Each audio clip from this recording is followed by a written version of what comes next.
Hola, bienvenidos a un episodio más del podcast. Hoy les quiero hablar sobre la teoría de los opuestos, de las polaridades como ley universal y cómo funcionan estas polaridades en el psiquismo humano dentro de la teoría junguiana. Antes de empezar, quiero agradecerles a todos los que forman parte de esta comunidad. Me alegra mucho que cada vez más personas se interesen por conocerse a sí mismas. A los que no se han suscrito, les invito a que lo hagan. Siempre estoy subiendo información y también pueden encontrar en la página web todos estos episodios por escrito. Para los que les gusta tomar datos, tener así sus apuntes y vayan como conectando a través de ese hilo mágico toda la teoría junguiana. Entonces, sabemos que la polaridad, los opuestos, es parte de toda nuestra existencia. Es un tema que viene desde inicios de la humanidad, en el momento en que se empieza a crear el ego y la conciencia que empieza a separar todo en una dualidad, ¿no? Entonces, eso lo vemos representado en la naturaleza, el sol, la luna, el cielo, la tierra, la materia, el espíritu y así sucesivamente todo cuanto existe tiene su polaridad. También lo hemos visto en las antiguas tradiciones esotéricas como en la ley hermética de la polaridad, donde habla exactamente de que todo tiene un par de opuestos. Eso lo podemos encontrar en el libro del Kybalión, creo que es un libro bastante famoso y todos tienen acceso a esa información, ¿no? Heráclito, también filósofo griego, hablaba de la lucha entre contrarios como motor de cambio, mientras que los alquimistas buscaban a través del proceso alquímico la unión de los opuestos o la conjunción de estos contrarios. Lo vemos así a través de la historia y entonces Jung, retomando todas estas ideas, vio que no solo existen en la naturaleza como tal, sino que también existen o están presentes en la estructura misma de nuestra psique.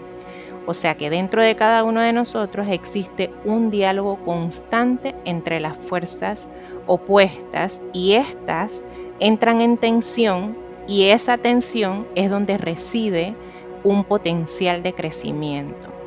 Los opuestos, tenemos que entender, no son enemigos, sino que son partes de un sistema que busca equilibrio.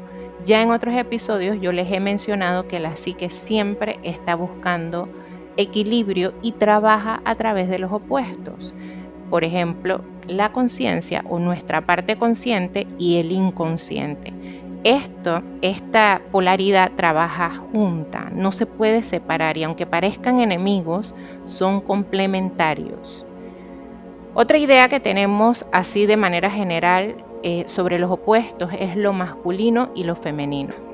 Lo masculino y lo femenino, como sistema de opuestos, es un principio que atraviesa múltiples niveles en nuestra realidad.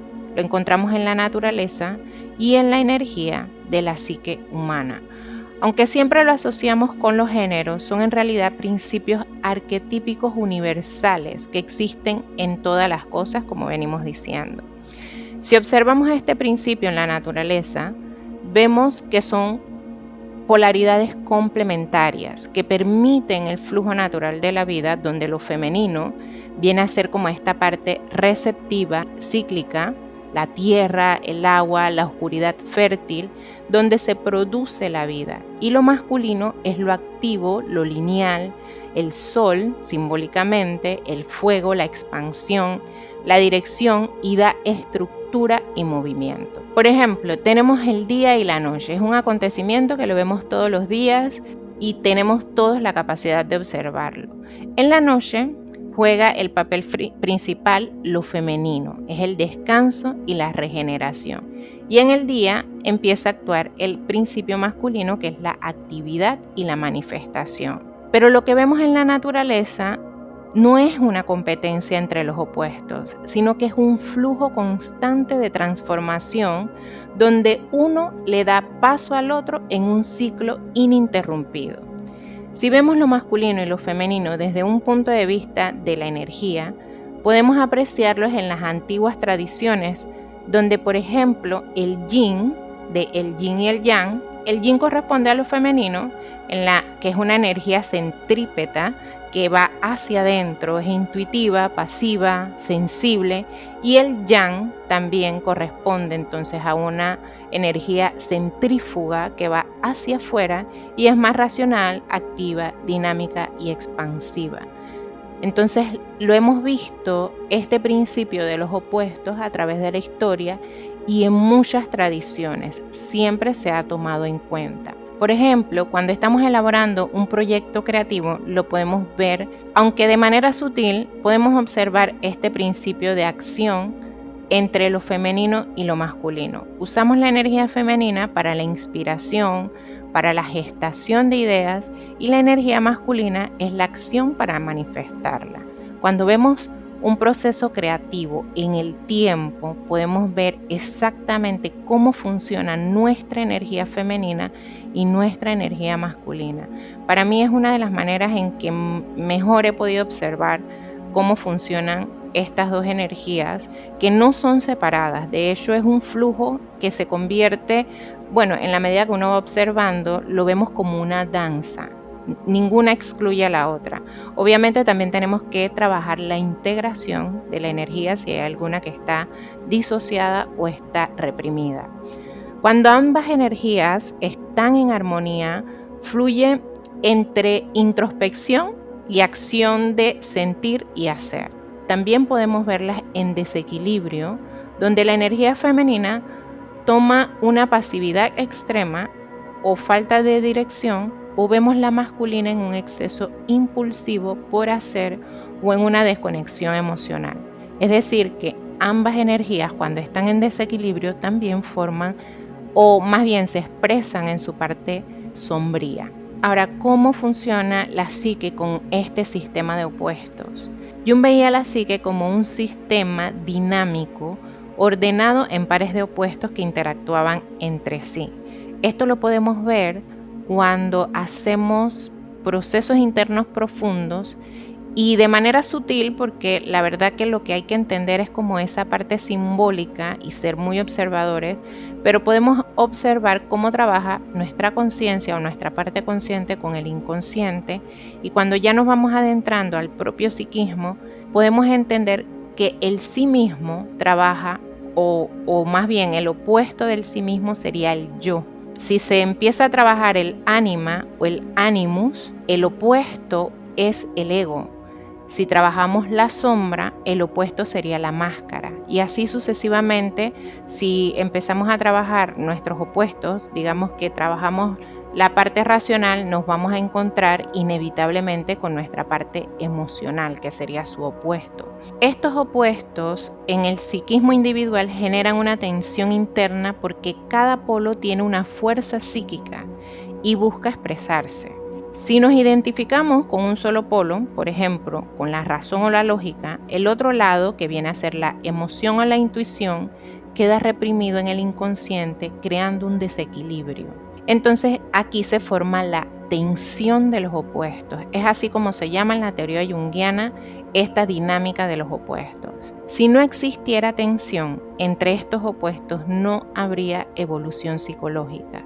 Es precisamente esta tensión lo que produce una transformación en la personalidad de cada individuo. La tensión crea energía psíquica que puede ser usada para la introspección, que es lo que hacemos en terapia, y puede generar cambios profundos, pero también es una energía que se puede usar de manera creativa. La tensión, en todo caso, también obliga a la persona a replantear su identidad y ampliar su percepción en el mundo. Esta tensión también facilita la síntesis entre opuestos, es decir, cuando ambos opuestos logran llegar a un diálogo, y a eso se le llama la unión, ¿no?, de los opuestos. Ahora, cuando somos capaces de sostener nuestras contradicciones, porque de eso se trata el proceso psíquico. A ver, si ya han escuchado otros episodios, tomen en cuenta que la conciencia o nuestra parte consciente se identifica con un solo polo. A la conciencia o nuestra parte consciente le cuesta sostener contradicciones. Los opuestos es contradictorio para la conciencia. La conciencia no le gusta o le cuesta sostener el blanco y el negro a la vez, pero justamente en este proceso de confrontar con los opuestos, de observar esos opuestos, podemos llegar a una síntesis de unión. Ahora, esa unión se logra cuando emerge dentro de esa tensión de opuestos la función trascendente, que es un fenómeno que surge luego de la integración de los contenidos conscientes e inconscientes, creando una nueva actitud o posición psicológica. Pongamos un ejemplo, si estamos trabajando en opuestos, vamos a decir que estamos trabajando entre la sombra y nuestra máscara, obviamente vamos a encontrar una confrontación con esos opuestos y donde vamos a tener de alguna forma que aceptar que somos nuestra sombra, pero que también somos nuestra máscara y que ambas nos funcionan y que ambas pueden estar en la conciencia, en nuestra parte consciente. Cuando esto se integra, cuando logramos la unión de los opuestos, emerge la función trascendente, que es una parte donde sentimos de alguna manera como que la conciencia se expande, donde nos permitimos a nosotros mismos ser flexibles en nuestra identidad. Nuestra identidad, o sea, el yo comprende que puede ser muchas cosas, no solamente un solo opuesto. Entonces, aquí es donde nosotros tenemos que ser suficientemente capaces de sostener la contradicción. ¿Qué sucede cuando nosotros no tenemos esa capacidad de sostener los opuestos? Lo que hacemos es huir. Es allí donde miramos para otro lado, nos saltamos procesos, decidimos no mirar lo que nos está pasando, no escuchar lo que nos está pasando, porque ciertamente la tensión produce demasiada incomodidad. Pero es un trabajo necesario porque ya les voy contando. Como nuestra realidad está basada en la identificación con el mundo consciente, nuestra mitad inconsciente pasa a un segundo plano, llegando a un punto de disociar sus elementos. Para aquellas personas que le interesan todo este desarrollo y evolución de la personalidad, el objetivo de hacer consciente los contenidos inconscientes es llegar a desarrollar la función trascendente de la que hemos hablado, la cual surge de manera individual y crea en el yo una diferenciación colectiva. Cuando nosotros logramos sostener los opuestos y emerge la función trascendente, es decir, que empezamos a captar una nueva realidad, empezamos a tener un yo más amplio, con mayores posibilidades, es cuando cuando podemos más bien diferenciarnos de la energía colectiva. Es allí donde realmente nos hacemos individuos. Individuo significa indivisible, que no se puede dividir. Es allí cuando encontramos totalidad. Ahora, para llegar a desarrollar la función trascendente, va a depender de la capacidad de nuestro ego de sostener esa tensión entre los opuestos. El ego es aquella parte de nosotros que mantiene separados los contenidos inconscientes de lo que es la conciencia, reconociendo solo aquellos contenidos agradables y aceptables para la conciencia. De eso ya hemos hablado, pero el ego, muchas personas lo ven como algo malo, pero realmente el ego es el filtro que nos ayuda a que el yo esté contenido sin que sea avasallado por los contenidos inconscientes, porque no todos los contenidos inconscientes deben estar en la conciencia. Hay contenidos que son demasiado para el yo. Entonces el ego lo que hace es como poner esta barrera que cuida de alguna manera al yo. Ahora, esta barrera y estos límites que proporciona el ego, en algún punto dejan de ser necesarios porque nuestro yo necesita expandirse. Esta tensión de los opuestos lo vemos mayormente cuando hacemos trabajo de sombra, y es aquí donde empezamos a ver nuestra imperfección, nuestra vulnerabilidad y aquello que no mostramos por sentir que es inadecuado. Pero cuando empezamos a integrarlo, a reconocerlo, es allí donde nos liberamos de la identificación de los valores colectivos y empezamos a crear nuestro propio sistema de valores, tomando en cuenta tanto nuestras cualidades positivas como las negativas. Aquí cuando empezamos a crear nuestro sistema de valores propio, estamos incluyendo todas las partes de nuestro ser, porque hemos pasado por todo ese proceso de sostener nuestras propias contradicciones.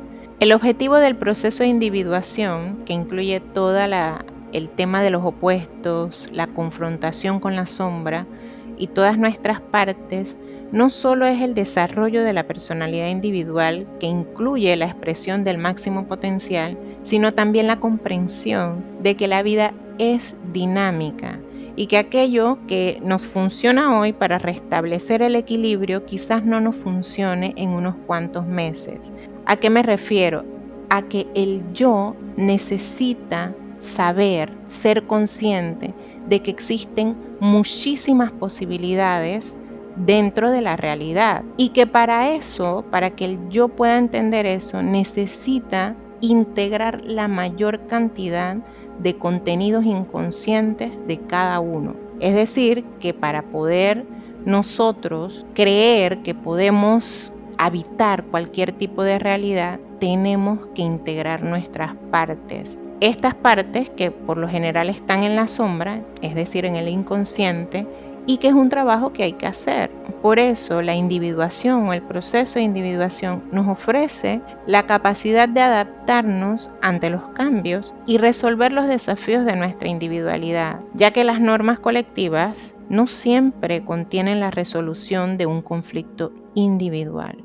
Bueno, hasta aquí les voy a dejar el episodio porque este sí es cortito, este es como un anexo a todo lo que venimos hablando y es una parte muy importante de lo que es el proceso de individuación. Y recuerden, como siempre les digo, traten de mantener siempre un diálogo constante con su propio inconsciente, ya sea a través de los sueños, de que los anoten, que descubran cuál es el simbolismo de lo que el inconsciente les está mostrando. Y recuerden que cuando empezamos a tener este diálogo con nuestra parte inconsciente, escuchamos con mayor claridad al sí mismo, que es pues nuestra porción del todo en cada uno de nosotros. Y de esta manera pues tenemos una vida más coherente, más auténtica, es nuestra propia alma que se comunica con nosotros y es allí donde podemos encarnar nuestro propósito y nuestro plan divino. Entonces hasta aquí el episodio, espero que les haya gustado, me encantaría que lo pudieran compartir y que le den like si les gustó y que escriban algún comentario para ver qué otro punto importante dentro de todas las cosas que ya venimos hablando les interesa que profundice o que les explique de repente con otras palabras o de otra manera. Entonces, gracias por estar acá y nos vemos en otro episodio.